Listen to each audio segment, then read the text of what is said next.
Coucou mes amours, bienvenue dans cette nouvelle vidéo. Comme vous avez pu voir dans le titre, vous savez que nous parlerons ici de fibromes, de myomes et de kystes utérins. Oui, je vais vous présenter quelques remèdes naturels pour éliminer les fibromes.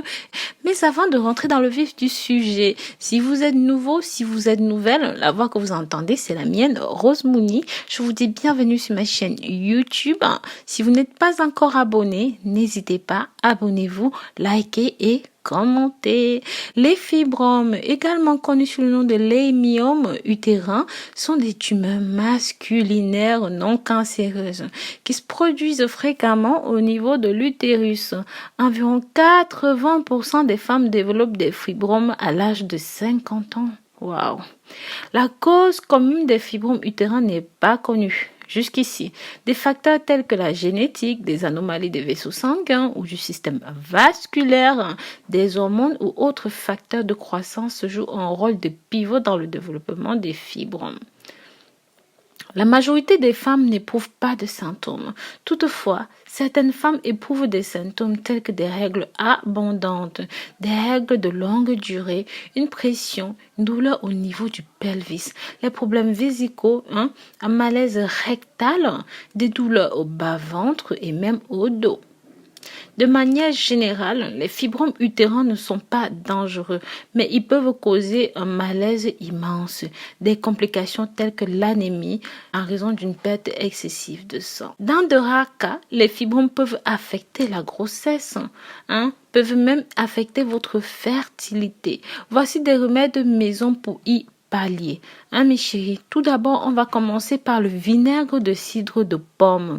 Le vinaigre de cidre de pomme peut être très efficace dans la réduction des symptômes des fibromes, étant donné qu'ils éliminent les toxines du corps, tout en favorisant la perte de graisse.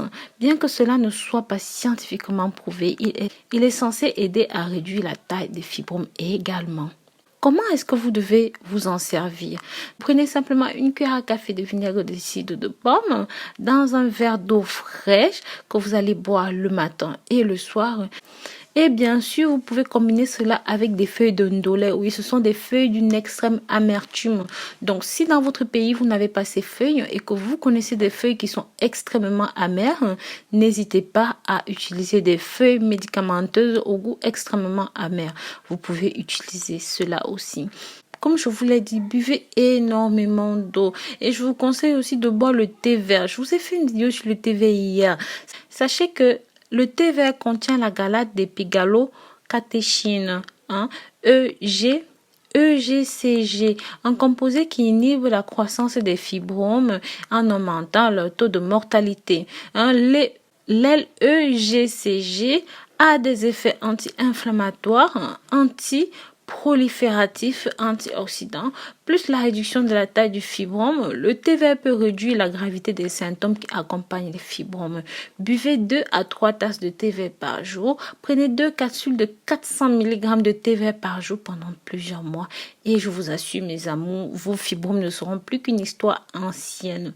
Maintenant, mes amours, nous allons parler de l'huile de ricin, ce qu'on appelle castor oil en anglais. L'application d'un pansement à l'huile de ricin sur l'abdomen aide à stimuler le système lymphatique et circulatoire et aidera à augmenter les lymphocytes. Ce sont des cellules qui font face aux maladies afin d'éliminer les toxines pathogènes du corps. Nombreux praticiens de la médecine holistique estiment que l'accumulation de ces toxines joue un rôle crucial dans le développement des fibromes. En outre, l'huile de ricin contient l'acide ricinoloïque qui jouit des puissantes propriétés anti-inflammatoires. N'utilisez pas ce remède si vous essayez de tomber enceinte ou alors pendant vos règles. Cela pourrait s'avérer catastrophique. Maintenant, nous allons simplement parler des pissenlits, oui. Amour, le pissenlit, combien de fois dois-je vous parler de cette fleur? Le pissenlit est tout simplement quelque chose d'exceptionnel. Le pissenlit aide à la désintoxication du foie et à l'élimination de l'excès d'oestrogène dans le corps.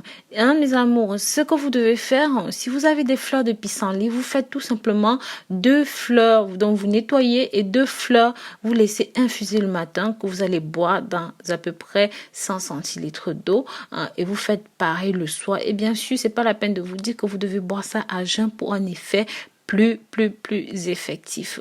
Donc voilà mes amours, je vous remercie d'avoir regardé cette vidéo et je vous dis à très bientôt pour de nouvelles vidéos. D'ici là, prenez grand soin de vous et sachez que je vous porte dans mon cœur.